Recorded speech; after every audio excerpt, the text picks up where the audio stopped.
Le 15 octobre 2025, l'Union africaine a suspendu Madagascar de toutes ses instances à la suite du renversement du président Andry Rajoelina par l'armée. Cette mesure s'ajoute à une liste déjà longue de pays frappés par la même sanction, tels que le Burkina Faso, la Guinée, le Mali, le Soudan, le Niger ou encore le Gabon. Mais que signifie réellement pour un pays africain d'être suspendu de la principale organisation continentale?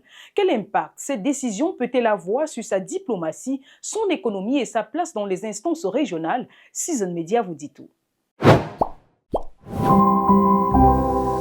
Selon le géostratège et panafricaniste Charlie Kenyé, cette mesure entraîne automatiquement l'exclusion de Madagascar des grandes instances de décision de l'Union africaine, notamment la conférence des chefs d'État et de gouvernement, le Conseil exécutif, la Commission de l'Union africaine et le Parlement panafricain. Sur le plan économique et commercial, cela pourrait justement entraîner le pays à un retrait ou du moins c'est une suspension de la ZLECAf, la zone de libre-échange continentale qui vise justement à créer un marché commun et bien sûr à une suspension également de l'agenda 2063 de l'Union africaine qui est un plan de développement à long terme du continent. Et donc, les retraits justement de ces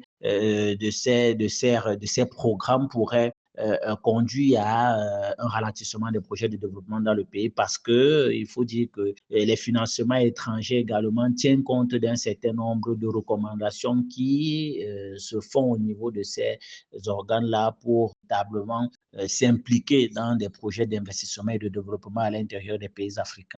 Et enfin, on peut parler des questions liées à l'instabilité politique qui pourraient avoir des répercussions sur la région, notamment en termes de sécurité et de stabilité. Après le Faso, la Guinée, le Mali, le Soudan, le Niger, le Gabon, c'est désormais Madagascar qui rejoint la liste des pays suspendus de l'UA. Pourquoi ces coups de force se multiplient-ils malgré les sanctions de l'organisation panafricaine? Dites-le nous en commentaire et n'oubliez pas de liker, partager et vous abonner pour plus de contenu sur Season Media.